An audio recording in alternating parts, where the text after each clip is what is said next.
ओम नमः शिवाय। ମୁଁ ଜ୍ୟୋତିର୍ବିଦ ଓ ଲେଖକ ରୁଦ୍ରପ୍ରସନ୍ନ ମହାପାତ୍ର ଭୁବନେଶ୍ୱର ଓଡ଼ିଶାରୁ କହୁଛି। ଗୋଟେ ଭଲ ଟପିକ୍ ଉପରେ ଆଜି ଚର୍ଚ୍ଚା କରିବା। ସେଟା ହେଲା ଯାଆଁଳା ଜାତକ।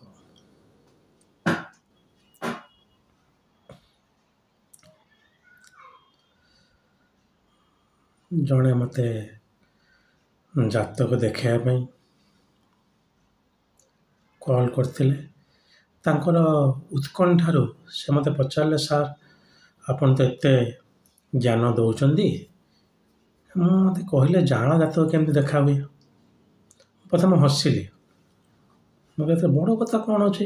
କହିଲେ ମୁଁ ଏତେ ପଚାରିଲି ଆଷ୍ଟ୍ରୋଲୋଜର କେହି କହିପାରୁନାହାନ୍ତି। ମୁଁ କହିଲି ତାଙ୍କୁ ବୁଝେଇ ବି ଦେଲି। ସେଇ ମୁଁ ଦେଖିଲି ଆରେ ମୁଁ ଆପରେ ଭିଡ଼ିଓ ଗୋଟେ କରିନାହିଁ, ଗୋଟେ ଭିଡ଼ିଓ କରିଦେବା। ଏଇ ଜିନିଷଟା ମୁଁ କହିବାକୁ ଯାଉଛି, ଏ ଜିନିଷଟା ଆପଣମାନେ ଜାଣିଥିବେ ଜଗନ୍ନାଥ ହୋରା ଯେଉଁ ସଫ୍ଟୱେର୍ ଅଛି, ତାକୁ ଯିଏ ବନେଇଛନ୍ତି PVR ନରସିଂହା ରାଓ। ମୋର ଭଲ ବନ୍ଧୁ ମୋ ନହେଲେ ବି ମୋତେ ଜାଣିଛନ୍ତି, ଆମ କଥାବାର୍ତ୍ତା ସେମିତି। ତାଙ୍କୁ ମୁଁ ଇମେଲ୍ ଗୋଟେ ଲେଖିଥିଲେ ମଡ଼ର୍ଣ୍ଣ ଆଷ୍ଟ୍ରୋଲୋଜିରେ ଡିଭିଜନାଲ୍ ଚାର୍ଟ ଉପରେ। ତାଙ୍କୁ ମୁଁ ଇମେଲ୍ କରିଥିଲି, ଗାୟତ୍ରୀ ଦେଇ ବାସୁଦେବଙ୍କୁ, ଯିଏକି ବିଭୀରମଣଙ୍କର ଝିଅ। ସିଏ ସେ ମ୍ୟାଗାଜିନ୍ ଏଟା ରିପ୍ଲାଏ କରିଥିଲେ ଯେ ଏଇଟା ହେଲା ପ୍ରଫେସର ରୁଦ୍ର ମହାପାତ୍ର ପଚାରିଲେ, ଆଉ PVR ନରସିଂହା ରାଓ ରିପ୍ଲାଏ ଅଛି। କିଛି ଗୋଟେ ଲେଖା ନୁହେଁ। ତ ସିଏ କେମିତି କହିଥିଲେ ମୋତେ ସେଇଥିରେ ଯେ ଯାଆଁଳା ଲୋକଙ୍କର ଜାତକ କେମିତି ଦେଖା। ଅର୍ଥାତ୍ ଏଇଟା ମୋର ନିଜ ରିସର୍ଚ୍ଚ ଜ୍ଞାନ ନୁହେଁ। ମୁଁ ପଚାରିଥିଲି, PVR ସାର୍ କହିଥିଲେ, ଏବଂ ତାକୁ ଛାଡ଼ିକି ସେ ଆହୁରି ଗୋଟେ ଜିନିଷ କହିଥିଲେ। ଏବେ ଟିକେ ସେ ଇଣ୍ଡିକେଟ୍ କରିଥିଲେ ଟ୍ୱିନ୍ସମାନଙ୍କ କଥା।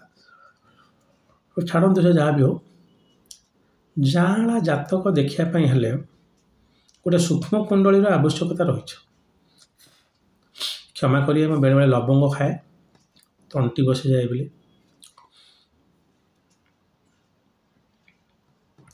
ସେଇଟା ହେଲା ଷଷ୍ଠୀ ଅଂଶ ବା D60।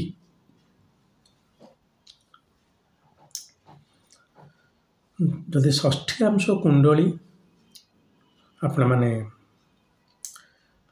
ଜାଣିଥିବେ କି ନାହିଁ, ଲଗ୍ନ, ନବାଂଶ ଆଉ ଷଷ୍ଠୀଆଂଶ।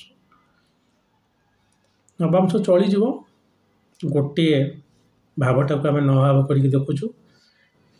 କିନ୍ତୁ ଷଷ୍ଠୀଆଂଶଟା 2.5ରୁ 3 ମିନିଟ୍ ଭିତରେ ବଦଳିଯିବ। ଯେଉଁଠିକି ଏକ୍ସପେକ୍ଟ କରାଯାଏ ଯେ ଦୁଇଟା ପିଲାଙ୍କ ଭିତରେ ଜନ୍ମ ହେବାର ଡିଭିଏସନ୍ ହେଲା 5 ମିନିଟ୍ କି 3-4 ମିନିଟ୍ ବୋଲି ଆମେ ଏକ୍ସପେକ୍ଟ କରିବା ଯାଆଁଳା ପିଲା। ତ ସେଠି ଗୋଟିଏ କୁଣ୍ଡଳୀ ସେମାନଙ୍କ ପାଇଁ କାମ ଦେବ, ସେ ହେଲା ଷଷ୍ଠୀଆଂଶ।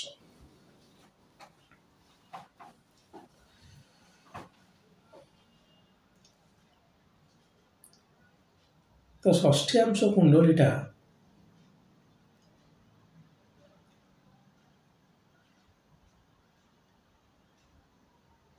କାହିଁକି ଆମେ ଅନ୍ୟ ଲୋକଙ୍କ କ୍ଷେତ୍ରରେ ଦେଖିବାନି?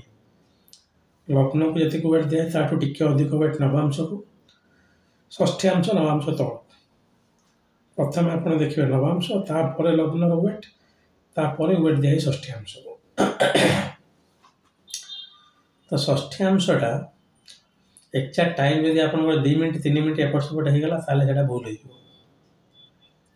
ସେଥିଲାଗି ଆମେ ସବୁ ଜାଗାରେ ଷଷ୍ଠୀଆଂଶଟାକୁ ଦେଖିପାରୁନାହିଁ। କିନ୍ତୁ ଯାଆଁଳାମାନଙ୍କ କ୍ଷେତ୍ରରେ ସେ ଗୋଟିଏ କେବଳ କାମ ଦେବ ଷଷ୍ଠୀଆଂଶ। 2 ଜଣଙ୍କ ଜାତକ ନେବେ, ଷଷ୍ଠୀଆଂଶ ପକେଇବେ, ଅଲଗା।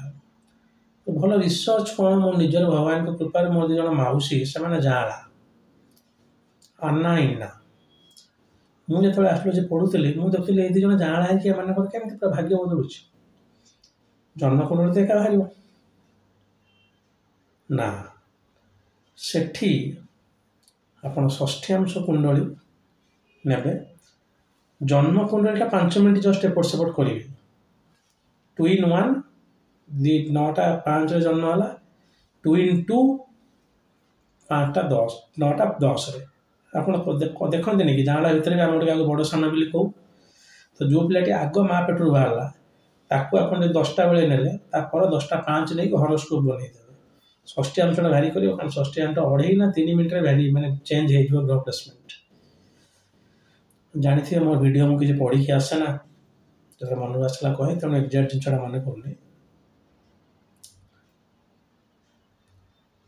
ତେଣୁ ଜାଆଁଳାମାନଙ୍କ କ୍ଷେତ୍ରରେ ବଦଳିଯିବ ପୁରା। ମୁଁ ସେମାନଙ୍କ ହରୋସ୍କୋପ୍ ନିଜେ ବନେଇଥିଲି ଏବଂ ଆନାଲିସିସ୍ କରିକି ଦେଖିଥିଲି, ହଁ ଇଟ୍ ହାପେନ୍ସ।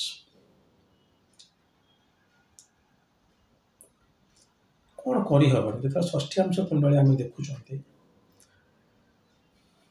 ପରବର୍ତ୍ତୀ ପ୍ରଶ୍ନ ଆସେ, ଆମେ ଷଷ୍ଠ୍ୟାଂଶ କୁଣ୍ଡଳୀ ଦେଖିକି ରତ୍ନ ପିନ୍ଧେଇ ପାରିବେ କି? ଷଷ୍ଠ୍ୟାଂଶ କୁଣ୍ଡଳୀ ଦେଖିକି ଆମେ ରୁଦ୍ରାକ୍ଷ ପିନ୍ଧେଇ ପାରିବେ କି?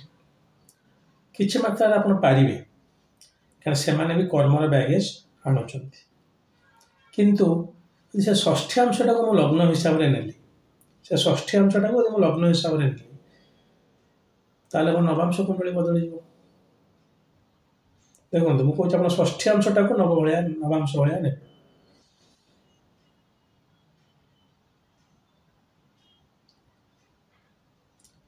ଯଦି ମୁଁ ସେ ଷଷ୍ଠ୍ୟାଂଶ କୁଣ୍ଡଳୀଟାକୁ ଲଗ୍ନ କୁଣ୍ଡଳୀ ହିସାବରେ ନିଏ, ତାହେଲେ ମୋତେ ସେମିତି ଦଶା ବି ଦେଖିବାକୁ ପଡ଼ିବ, କାରଣ ଦଶା ତ ସମାନ ଆସୁଛି ଲଗ୍ନ କୁଣ୍ଡଳୀରୁ। ତ ଏଇସବୁ ଜିନିଷ ଟିକେ ଟିକେ ଆ ଭିତରେ କନଫ୍ଲିକ୍ଟିଂ ରହୁଛି ଯେ ଆପଣ କେମିତି ଚନ୍ଦ୍ର ଷଷ୍ଠ୍ୟାଂଶ କୁଣ୍ଡଳୀରେ ସିଂହର ଷଷ୍ଠ୍ୟାଂଶରେ ଅଛନ୍ତି। ସେଠି କ'ଣ ଗୋଟେ ଚନ୍ଦ୍ର ନକ୍ଷତ୍ର ରହିଲେ କି ଆପଣ ବିଂଶୋତ୍ତରୀ କାଲକୁଲେସନ୍ କରିଦେବେ, ଦଶା କାଲକୁଲେସନ୍ କରିହେଲା ନାହିଁ। ତେଣୁ କେତେଟା ଡ୍ରବ୍ୟାକ୍ ରହିଯାଉଛି ଯେତେବେଳେ ଆମେ ଷଷ୍ଠ୍ୟାଂଶଟାକୁ ଦେଖୁଛନ୍ତି, କିନ୍ତୁ ହରୋସ୍କୋପର ପ୍ରମିସ୍ଟାକୁ ଦେଖିହେବ ସେଇଟା।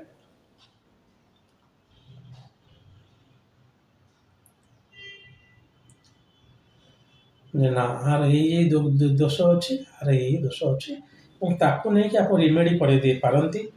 ଟାଇମିଂ ଅଫ୍ ଇଭେଣ୍ଟଟା ଆପଣ ବାହାର କରିବା ପାଇଁ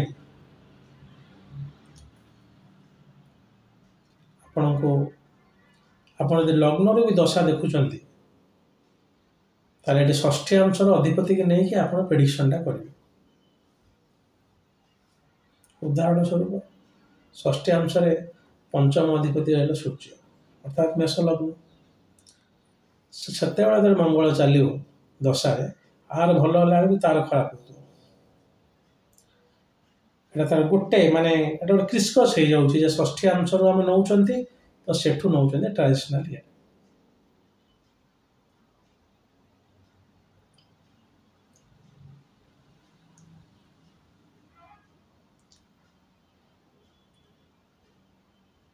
ପିତା ମାତାଙ୍କର ଗୋଟେ କୁଣ୍ଡଳୀ ଅଛି ସପ୍ତାଂଶ, ଯେଉଁଥିରେ କି ପିଲାପିଲି ଜଣାପଡ଼ନ୍ତି।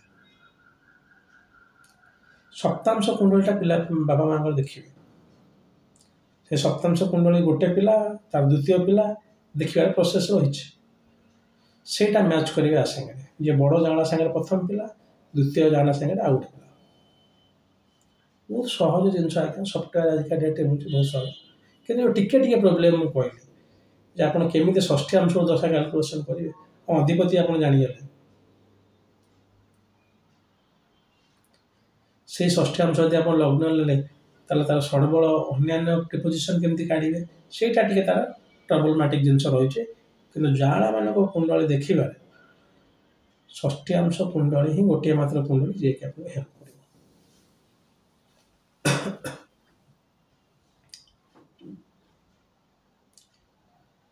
ଜ୍ୟୋତିଷମାନଙ୍କ ଆକୁ ନେଇ ଟିକେ ଟିକେ ଭିନ୍ନ ମତ ରହିଛି।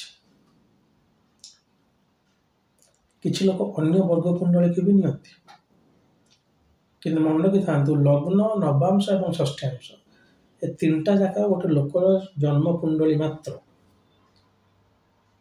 ଆପଣ ଲଗ୍ନ କୁଣ୍ଡଳୀ ଦେଖିଲେ, ନବାଂଶ ଦେଖିବେ, ଷଷ୍ଠ୍ୟାଂଶ ଦେଖିବେ। ଯଦି ଟାଇମଟା ଆପଣ ପୁରା ଆକୁରେଟ୍ ଅଛନ୍ତି, ତାହେଲେ ଆପଣ ଷଷ୍ଠ୍ୟାଂଶ ଦେଖିପାରିବେ। ତେଣୁ ଆପଣ ଅନ୍ୟ କୁଣ୍ଡଳୀ, ସେ ତ୍ରିଶାଂଶ କୁହନ୍ତୁ, କବେଦାଂଶ କୁହନ୍ତୁ, ଅକ୍ଷବେଦାଂଶ କୁହନ୍ତୁ, ନେଇପାରିବେ ନାହିଁ, କାରଣ ସେଇଟାର ବର୍ଗ କୁଣ୍ଡଳୀ ହିସାବରେ ତାର ଉଦ୍ଦେଶ୍ୟ ଅଲଗା। ଯେଉଁଠିକି ଷଷ୍ଠ୍ୟାଂଶଟା ହିଁ ଗୋଟିଏ କୁଣ୍ଡଳୀ ଯିଏକି ଆପଣଙ୍କର ସୂକ୍ଷ୍ମ କୁଣ୍ଡଳୀ ହିସାବରେ କାଉଣ୍ଟ କରାଯାଏ। ବର୍ଗ କୁଣ୍ଡଳୀ ଯଦିଓ, କିନ୍ତୁ ସୂକ୍ଷ୍ମ କୁଣ୍ଡଳୀ ଆପଣଙ୍କ ଜାତକ ସେଇଟା ଗୋଟେ ତ ଆଶା କରୁଛି ଜାଆଁଳାମାନଙ୍କ ଜାତକ ପାଇଁ ଷଷ୍ଠ୍ୟାଂଶ କୁଣ୍ଡଳୀଟିକୁ ଦେଖିବ। ସମ୍ମାନ ଦଶା ଆ ପାଇଁ ଖରାପ ହେବ ତା ପାଇଁ ଭଲ ହେବ। ଦଶା ଆମକୁ ଲଗ୍ନ କୁଣ୍ଡଳୀରେ ନେବାକୁ ପଡ଼ିବ, ଜଣକୁ 10ଟା ତମକୁ 10ଟା 5 ପକେଇକି କିଛି ଭ୍ୟାରିଏସନ୍ ଆସିବ ନାହିଁ। ଯଦି ଚନ୍ଦ୍ର ଗନ୍ଧାନ୍ତରେ ନଥାନ୍ତି କିମ୍ବା କୌଣସି ନକ୍ଷତ୍ରର ଚରମ ସୀମା ନଥାନ୍ତି ତଥାପି ହେବନି କିଛି ଖାସ୍।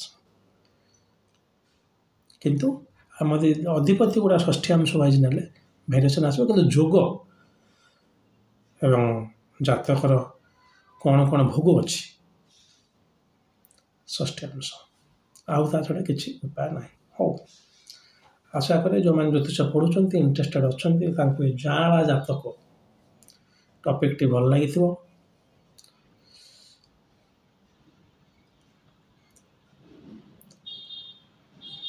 ଆପଣ ଯଦି ଅନ୍ୟ କେଉଁଠୁ କିଛି ଜାଣିଛନ୍ତି ଆ ବିଷୟରେ, ଓଡ଼ିଶାରେ କ'ଣ ଚାଲେ, କାରଣ ମୁଁ ତ ବେଶୀ ସାଉଦର୍ନ ଇଣ୍ଡିଆରୁ ଆଷ୍ଟ୍ରୋଲୋଜି ଶିଖିକି ଆସିଛି, କମେଣ୍ଟ ସେକ୍ସନରେ ଜଣାଇବେ। ଆଜି ପାଇଁ ଏତିକି। ଓମ୍ ନମଃ ଶିବାୟ।